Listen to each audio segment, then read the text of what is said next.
Dili ikalimod nga katungod pod nimo nga masayod ka sa history sa China.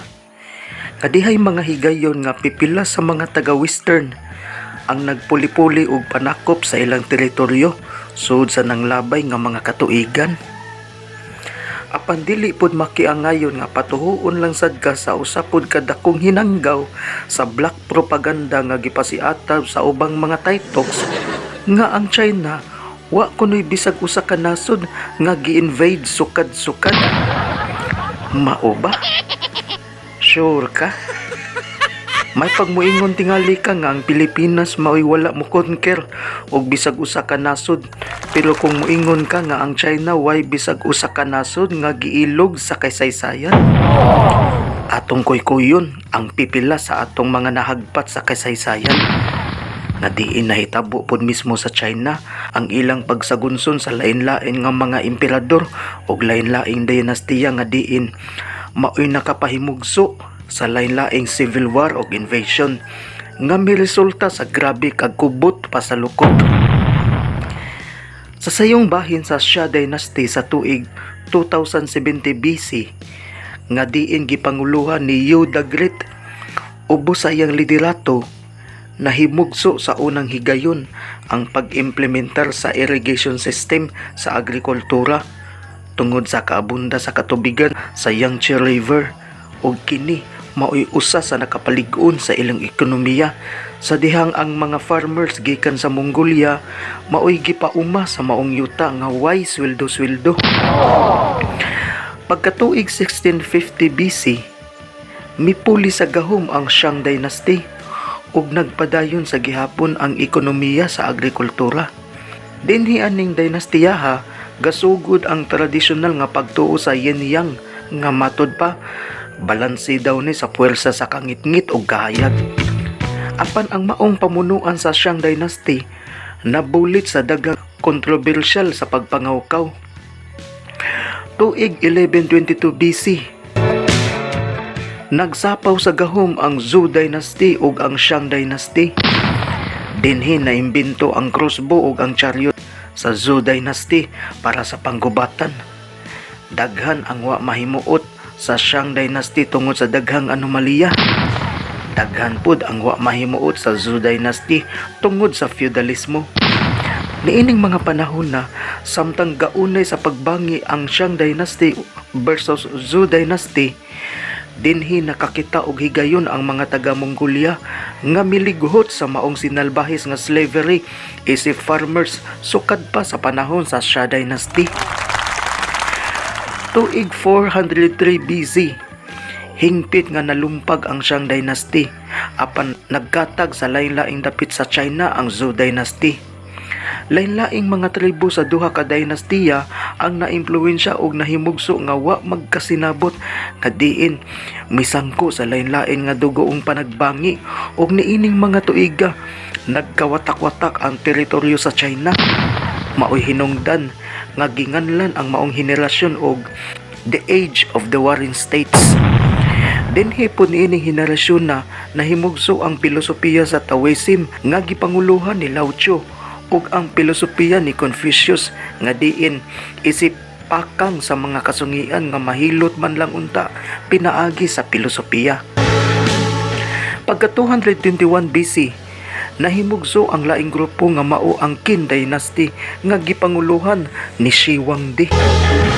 Niining puntuha nakadawat sila og impormasyon nga may posibilidad nga ang Mongolia manimalo sa ilang gihimo sa China. Mao'y hinungdan nga ubos sa iyang pamunuan dinhi pod gitukod ang gibantog nga the Great Wall of China nga diin ang gitas-on ani mikabat og 21,196 kilometer. Ubos sa pamunuan ni Shi Huangdi gipangsunog ang mga pilosopiya ni Lao Tzu ug Confucius ug higpit nga gipatuman ang legalismo. Pagkamatay ni Shi Huangdi, mipuli sa gahom sila si Qin Ershi o Liu Bang. Apan wa magkasinabot ang duha. Resulta, si Qin Ershi maoy nangulo sa Qin Dynasty, samtang gibiyaan ni Liu Bang ang Qin Dynasty ug nagtukod og iyahang kaugalingong alyansa pagka 206 BC nga mao ang Han Dynasty nga diin usa sa iyang sinaligan nga emperador mao si Wudi. Ubos sa pamunuan sa Han Dynasty, sila maoy unang naka-idea sa pagpa-implementar sa gitawag og Silk Road Commercial nga ang ruta niini mao ang pagsubay sa India, Middle East, Europe ug Africa. Samtang sa laing bahin, pagka 210 BC, namatay ang pangulo sa Qin Dynasty nga si Shi Huangdi nga diin gilubong sa dako kayo nga mausoleum uban sa nabantong nga kinulit nga mga larawan sa mga terracotta warriors nga diin ang maong mga estatwa mikabat og 8,000 ang tanan isip pagpahinungod sa kamatayon sa maong emperador nga si Shi Huangdi. Samtang mipuli sa trono ang anak nga si Qin Ershi, apan wa magdugay ang iyang liderato, igo lang bilanat og 3 ka tuig ang iyang pamunuan. Samtang sa laing bahin, ang Han Dynasty mausay pinakauna nga mihimo og sistema sa pang-edukasyon nga diin sa dili pa mo graduar og makatrabaho. Kinahanglan moagi ka og civil service exam ug usa na niini mao ang subject sa martial arts nga mao ang kung fu ug ang pilosopiya sa golden rule ni Confucius.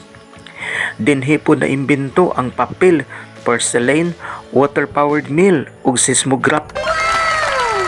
Pagka 581 AD, misapaw sa gahom ang Su Dynasty uban sa pumunuan ni Ying Jian. Dinhi nagsugod ang panagrebel sa Han Dynasty versus Su Dynasty.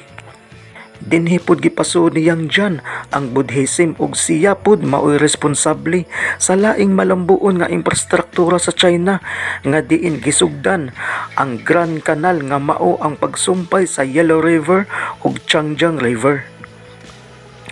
Gumikan sa pagtukod sa Su Dynasty pagka 618 AD, mihimo og laing kalyado nga grupo ang Han Dynasty ug kini mao ang Tang Dynasty nga gipamunuan ni Li Yuan aron way makabalda sa pang-ekonomiya sa Han Dynasty. Ug ang laing kaalyado nga Tang Dynasty mao'y gigamit sa pagpakgang sa ilang karibal nga mao ang Su Dynasty. Samtang ang Tang Dynasty maupoy nakaimbento sa wood block printing. Wa magdugay sa samang higayon, ang Su Dynasty nga karibal sa Han Dynasty gipaluka pa sa Tang Dynasty. Human nga nahagba ang Su Dynasty, hinay-hinay nga gisugdan sa pagsakop sa Tang Dynasty ang Tibet ug ang Korea. Apan unsang pagkahitabua, pagka 879 AD, nagkaguliyang ang Tang Dynasty tungod sa mga anomalya ug daghang mga espiya ang misurambaw sa maong dynastiya nga daw murag gisagulan og mafia.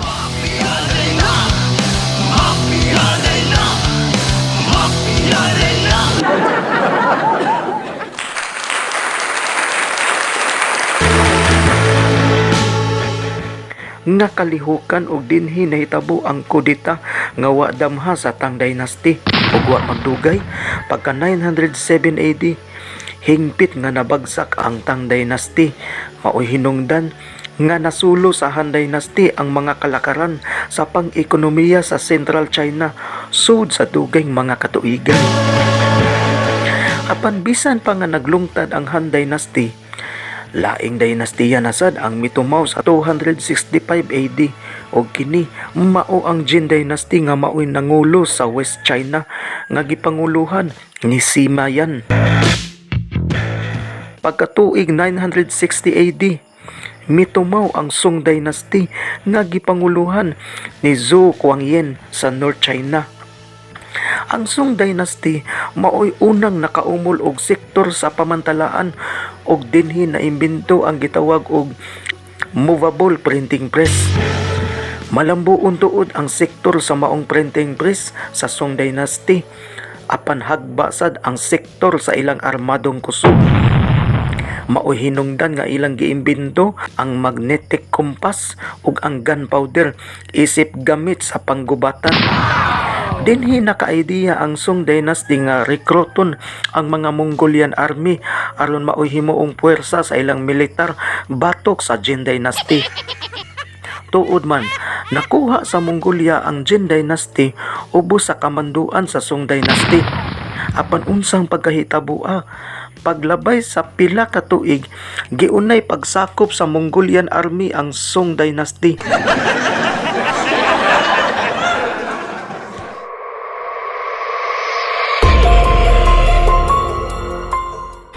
Dinhi na nakabawas ang Mongolia batok sa China. Haskang di malasa. Sa panahon sa Mongolia nga diin gipanguluhan ni Genghis Khan tungod sa ilang nahiaguman batok sa China nga diin nabiktima sad sila sa social Darwinism sud sa dugayng panahon. Dinhi nagsugod ang panimalos dugoong kampanya sa gubat sa tuig 1209 AD. Human nakuha ang Jin Dynasty ug Song Dynasty, wala pa matagbaw. Giharos sa maong barbaric nga invasion ang kasadpan sa Middle East padung sa Europe. Daw dinhi gihilagway sa China ug taga-western si Genghis Khan nga murag maoy mipuli sa usa ka bag-angan nga Greek warrior nga mao si Alexander the Great sa nasod sa Greece. Wa magdugay. Namatay si Genghis Khan niadtong tuig 1227 AD ug mipuli sa trono si Kublai Khan nga diin iyang gitukod ang laing imperyo nga mao ang Yuan Dynasty sa tuig 1278 AD. Ang nakalahi sa pamunuan ni Kublai Khan kay ang China ug Mongolia giusa na ang puwersa sa maong dynastiya. Kini ang usa sa pinakalig-on nga imperyo sa kaysaysayan. Ubos sa pamunuan ni Kublai Khan, malumbuon ang China gikan sa infrastruktura, turismo, politika, edukasyon ug ekonomiya. Unang nibisita si Marco Polo sa China gikan sa Venice, Italy. Iyang gitun-an ang Chinese language and history sud sa 17 years ug gitagaan pa jud og taas nga posisyon sa Mongolia. Human niini, siya maoy unang misabwag ning maong balita ngadto sa laing-laing nasod sa Europe. Kini maoy hinungdan nga ang ubang nasod sa Europe naagni sa Central Asia. Wa magdugay, nabagsak ang Yuan Dynasty human namatay si Kublai Khan, mipuli si Zhou Wangshang sa gahom ug gitukod ang laing imperyo nga mao ang Ming Dynasty niadtong tuig 1368 AD. Usa sa mga sinaligan nga biyahedor ni Zhou Wangshang mao si Admiral Zheng He. Niining mga panahon na siya mao'y usa sa nag-una nga banggiitang traveler sa Central Asia. Mukabat og 62 ka mga barko ug 28,000 ka mga tawo ang ilang gisakupan ning maong dynastiya.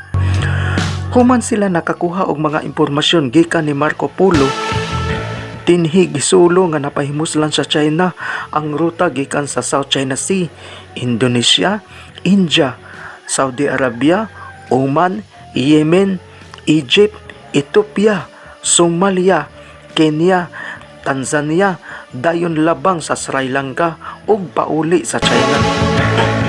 Human nga nakakuha og dugang impormasyon sa maong ruta, gihunong usa ang biyahe ug gitutukan ang pagpalambo sa agrikultura.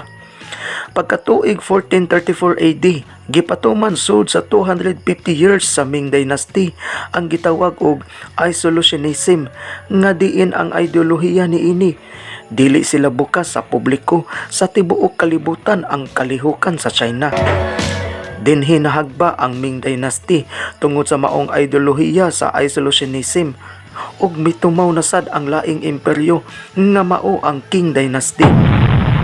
Apan misapaw sa gahom ang laing grupo nga mao ang Manchu Dynasty nga gipanguluhan ni Cao Chong niadtong 1644. Kining duha kay dinastiya utro pod ning pulos gainilugay sa mga teritoryo. Matay liboga sa ilang dinastiya mga bayno. Balik ta sa Han Dynasty. Sa wala pa magbuwag ang Korea, gi-invade kini sud sa 400 years.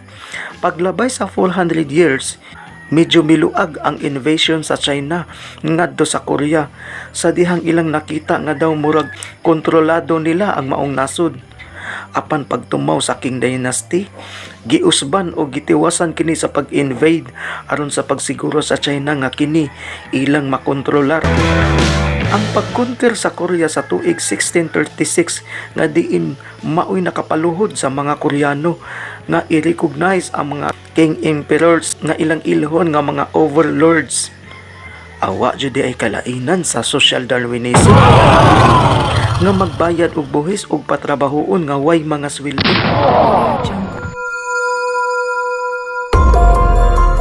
Ang mga batan-ong Koreano gipugos pag-train sa military isip paun sa panggubatan.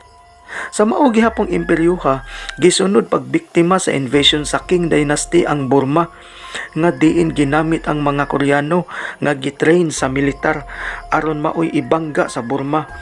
Ug upat ka higayon gikan sa tuig 1765 ngadto sa tuig 1769 nga kini ilang gihimo. Ang Vietnam di na maihap kung kapila gibalik-balikan og conquer sa lain-lain dinastiya sa China sud sa usa ka libo ka tuig. And for the first time sa tuig 938 AD, mialsa ang mga Vietnamese og miulbo ang pinakauna nga dakong gubat sa Bac Dang sa pamunuan ni Louis Lamson. So niining mga tuiga, sukad sa pag-alsa sa Vietnam batok sa China, di na maihap ang higayon kung kapila gapuli-puli ang ginubatay sa Vietnam versus China.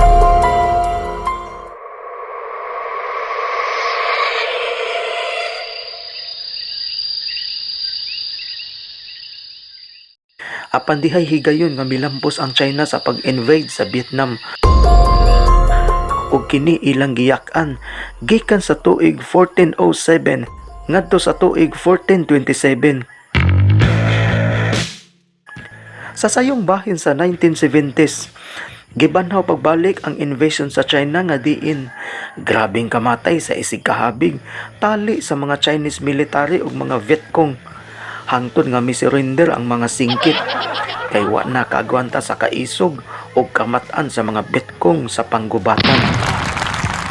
Sa laing bahin nga invasion sa mga imperialismong Chikwa, laing panagribal tali sa India versus China ang gibanto nga Sino-Indian War nga diin ang liderato ni Natula ug Chula nagbinanggaay og samtang komplikado ang maong tensyon.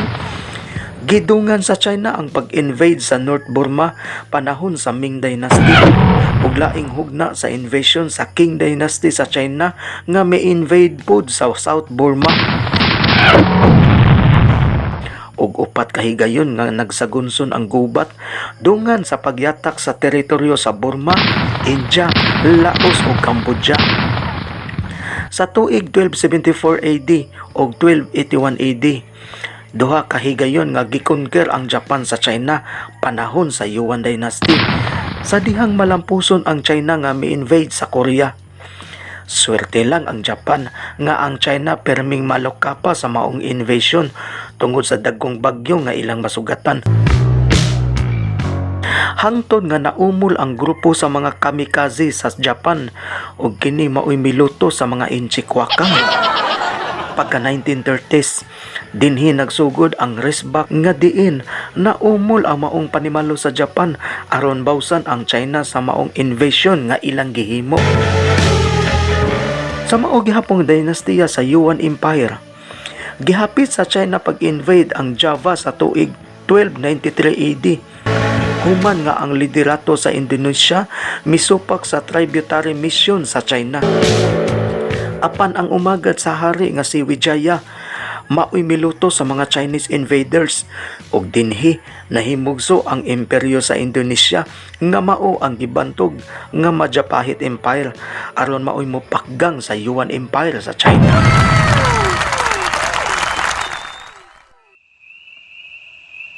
Audio Jungle.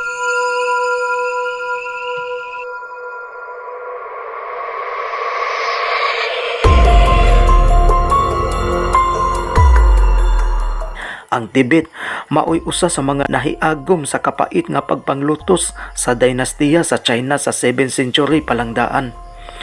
Tuig 1910, gilusob sa Qing Dynasty ang Tibet, unya gidali-dali pagpugos sa bayolenteng nga pagpatuman sa One Chinese Rule Policy. Usa ka dugoon ang maong pagpanglusob hangtod mialsa ang Shanghai Revolution pagkatuig 1911. Apan di malas kay ang Qing Dynasty milampos jud. Ang gibanto nga Dalai Lama maoy gideklarar kunuhay nga maoy gihimong leader nga diin sa sinugdanan gitawag kunuhay og independent state ang Tibet. Apan pagka 1950 ang China hinay-hinay nga mikabada aron maoy maniobra sa korporasyon ug mga palisiya nga gilangkuban sa mga ekonomista o mga opisyal nga nakasud sa Tibet aron tawgon og autonomous region sa China.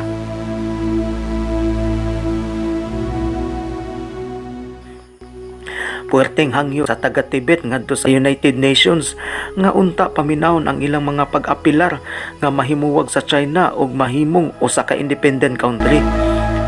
Apan wa kini paminawa sa UN nga gipanguluhan sa US kay ilang nakita nga dili kini nila mapahimuslan as first island chain sa panggubatan kay ang ilang gi-priority mao ang Taiwan ug Korea.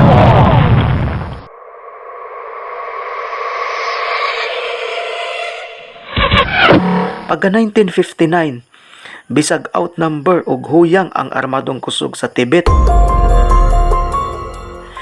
Nahimugso ang katapusang hunat sa maong Tibetan Revolution nga gilangkuban sa di mo minus 8,000 kapin ka mga Tibetan Army aron sa pamasing nga mulampo sila sa ilang pagpakigbisog as an independent country batok sa China. Apan di malas kay wa kalahutay ang grupo sa Dalai Lama. Subo palandungon nga wa kapayug ang 8,000 ka mga Tibetan Army batok sa China nga gilangkuban sa 40,000 kapin ka mga Chinese military. Hangtod nga malampuson og hingpit nga na-invade ang Tibet sa China. Ug tuod man, nawagtang sa mapa ang Tibet. Gikan sa pagka-autonomous region ug karon hingpit na jud nga gihimong probinsya sa China ang Tibet.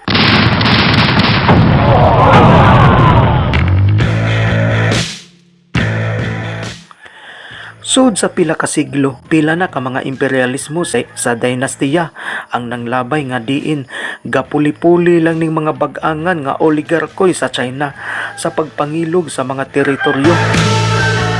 Ug taas na kaayo kung isaysay ang mga nasod nga nabiktima ani sama sa Bhutan, Nepal, Mongolia, Laos, Bangladesh, Myanmar, Cambodia, Sri Lanka.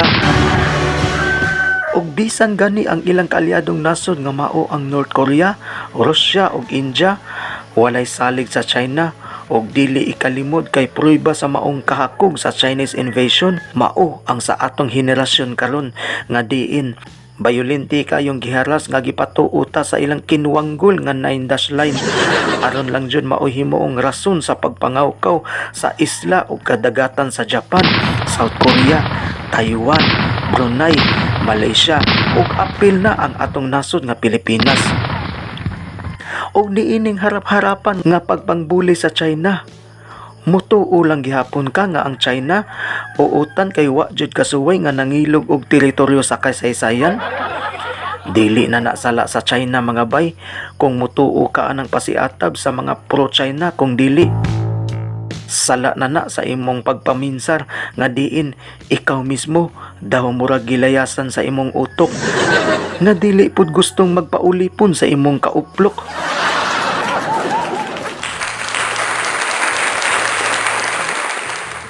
Nahala sige, rock and roll na tong tanan mga bay.